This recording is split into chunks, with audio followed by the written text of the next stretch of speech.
মৌলানা বলতেছে বিক্রমপুরী ভাইয়ের মুক্তির কথা। বিক্রমপুরী ভাইয়ের মুক্তি আমরা 100% সকলে চাই, ঠিক কিনা? অনতিবিলম্বে বিক্রমপুরী না শুধু, যত আলেম ওলামা এই পর্যন্ত এখনো জেলে পড়ে আছে আগ থেকে নিয়ে, সকলকে মুক্তি দিতে হবে।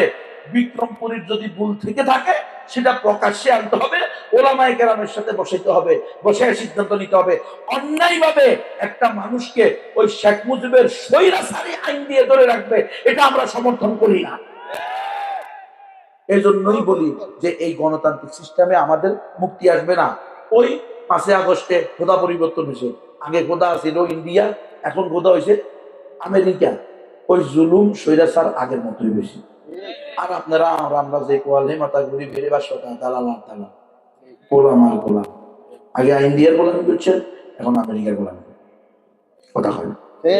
তাহলে এটা থেকে বাঁচতে হলে কোনো আলেম, এখন দেখেন না এখন কি হয়, কারে রাখে কারে নেয় আল্লাহ ভালো জানে। আমরা সব হিট লিস্টে আছি, হিট লিস্টে।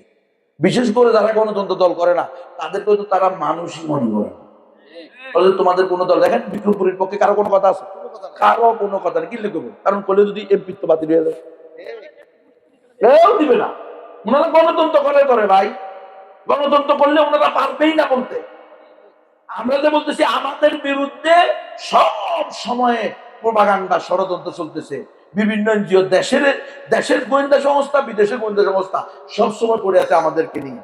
কিন্তু আমাদের কথা আমাদের হক কথা বলতেই হবে।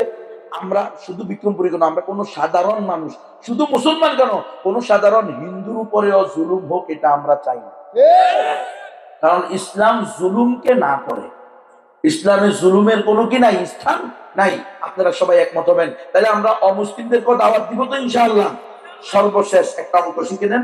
যে কোনো হিন্দু দাদা দিদিকে জিজ্ঞেস করবেন, দাদা তোমাদের নিকটে দেবদেবী করবা কয়টা? তো বলবে 33 কোটি। হিন্দুদের খোদা কয়টা?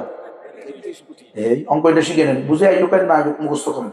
জীবনে অনেক অঙ্ক করিয়েছেন, না বুঝতে মুখস্থ করি পরীক্ষা পাশে ফেললে কিরে যারা পড়ালেখা করছো তো বুঝে হুজুর, ওই আমরা নাহবিবির মসজিদে হুজুরকে হুজুর বুঝে আইয়ে না কি পড়ান, ও তোমার বুঝার দরকার নেই, খালি মুখস্থ করো, পরীক্ষা দাও, পরে বুঝে আসবো। কাফিয়া সরদামি জালালাইন যখন উঠবে তখন বুঝে আসবো, ঠিক না হুজুর? আগে মুখস্থ করো। এই যে আমাদেরকে তোতা ভাগির মতো মুখস্থ করাছে, ঠিক এরকম অঙ্ক একটা অঙ্ক মুখস্থ করাই দিই, পরে কাজে আসবো। যে কোনো হিন্দু দাদাদের ধীরে জিজ্ঞেস করবেন দেবদেবী কটা, কব 33 কোটি। মাত্র এতগুলো কেন? তো কয় এই 33 কোটি দেব দেবতার পূজা অর্চনার মাধ্যমে উনাদেরকে সন্তুষ্ট করলে মূল ব্রহ্মকে, মূল ঈশ্বরকে আমরা অটো পেয়ে যাবো, তিনি অটো খুশি হয়ে যাবে।